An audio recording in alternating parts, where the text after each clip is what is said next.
Bonjour, messieurs, dames. Good morning, guten Morgen, Dobrovich, Niha, Buongiornos, Azul Fillaoun, Assalamu alaikum wa rahmatullahi ta'ala wa barakatuh. Voilà, je reviens toujours avec vous, de vous expliquer, de vous donner certaines explications sur des phénomènes dans la nature qui parfois relèvent un petit peu des énigmes, des secrets que recèle la nature, que recèle, et qui nous révèlent aussi la nature. La nature peut nous révéler certains secrets cachés dans la nature. Et je vous ai parlé de plusieurs cas de manifestation d'esprit de la matière. Je vais parler aujourd'hui des rochers, des montagnes et des pierres qui se trouvent devant nous, qui se trouvent dans notre environnement naturel, donc dans la campagne, dans la forêt, donc, etc. Ces montagnes et ces pierres glorifient Dieu, oui, se manifestent par des prosternations, propres à elles et qui sont bien définies pour cette matière naturelle, ce produit naturel, ces roches. Les roches, aussi les montagnes, ils le connaissent, comme l'a été dit dans le hadith du prophète, dans la sunna, le Jbel Uhud, lorsque le prophète sallallahu alayhi wa sallam, que le salut soit sur lui, était sur la montagne et il a dit que cette montagne, Uhud, elle nous aime et nous l'aimons. Instantanément, la montagne commence à vibrer sous les pieds de notre prophète, sous les pieds de notre prophète, sallallahu alayhi wa sallam. Puis il a dit, Athbat, athbat ya jabal, en s'adressant à cette montagne, calme-toi, calme-toi, ô montagne. Ici, instantanément, c'est calmé la montagne. Il y a des montagnes aujourd'hui devant nous qui nous connaissent. Parfois, on passe plusieurs fois lors de nos passages au cours de route, de voyage, devant ces montagnes. Et ces montagnes se prosternent. Donc, Daoud aussi, comme les montagnes, glorifie Dieu, Daoud pour Daoud. Et donc, يا جبال أوبي معه ألنا له الحديد. Sayyidina Suleiman aussi, c'est une vérité maintenant, c'est une vérité, comme aussi dans la science contemporaine, que Saint Bernard a dit, on apprend plus de choses dans les bois que dans les montagnes. Les arbres et les rochers vous enseigneront des choses que vous ne saurez entendre ailleurs. Oui, ils ont compris tout à fait que la nature recèle ses secrets, ses esprits, l'esprit de la montagne. Et ces montagnes aussi sont comme nous, ils agissent et réagissent envers Dieu pour glorifier Dieu et pour se prosterner à leur manière que nous ne connaissons pas. Donc ces montagnes sont intelligentes, sont avec nous, sont dans notre environnement. Lorsqu'on se déplace dans la nature, on se sent qu'on n'est pas seul, qu'on est à l'aise dans ces lieux déserts, dans ces lieux où il n'y a pas d'âme vivante, sauf que les plantes et les rochers, les pierres et tout ça. On se sent qu'on est en présence d'esprit avec nous. On n'est pas isolé, tout seul. Donc peut-être une sensation psychologique de soutien, que nous sommes soutenus par ces montagnes, par ces esprits de ces montagnes. Nous sommes un petit peu, on n'est pas seul, qu'on est accompagné et avec une bonne compagnie. Les pierres aussi sur la main de notre prophète, que le salut soit sur lui, sallallahu alayhi wa sallam. Il a pris une poignée de pierres, de petites galets dans sa main, Et ces pierres commençaient à glorifier Dieu. تسبحنا يسبح الله سبحانه السماوات وما في الأرض سبح الله ما في السماوات والأرض. Tout ce qui est dans cet univers, il glorifie Dieu, il se prosterne et il évoque Dieu. Il invoque Dieu. Donc le prophète, lorsqu'il a donné ses pierres à Affan Uthman puis Abu Bakr Siddiq, et la même chose, commencèrent à se prosterner dans la main de ses sages compagnons. Donc il y a une vérité dans tout ça qu'il ne faudrait pas négliger, qu'il faudrait aussi axer notre pensée. On aura un soutien d'idées, un soutien de connaissances. En tant que géologue, je suis géologue, ingénieur géologue, j'ai compris que la sédimentation donc de la matière terrestre, des éléments oligo-éléments chimiques, le calcaire, l'argile, tout ça, se sédimente dans la mer, ou bien dans les lagunes, ou bien dans les lieux de sédimentation naturelle.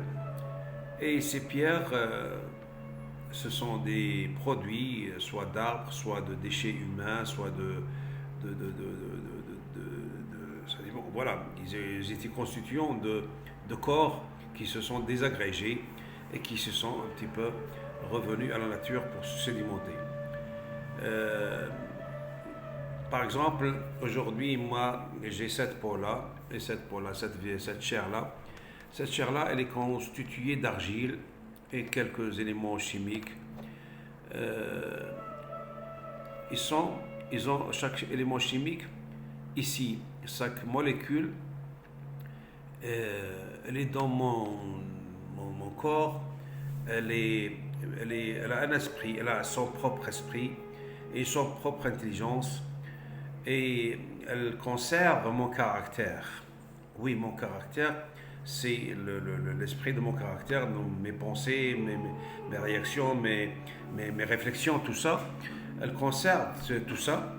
Par exemple, si mon cœur, si je suis artiste peintre par exemple, mon cœur est transplanté chez quelqu'un plus malade que moi, et moi je suis dans l'état de mourir, je suis un donneur, et le receveur reçoit mon cœur, et il va un petit peu, une fois guéri, il va avoir la manie de dessiner, ou bien avoir la manie d'avoir une partie de mon caractère.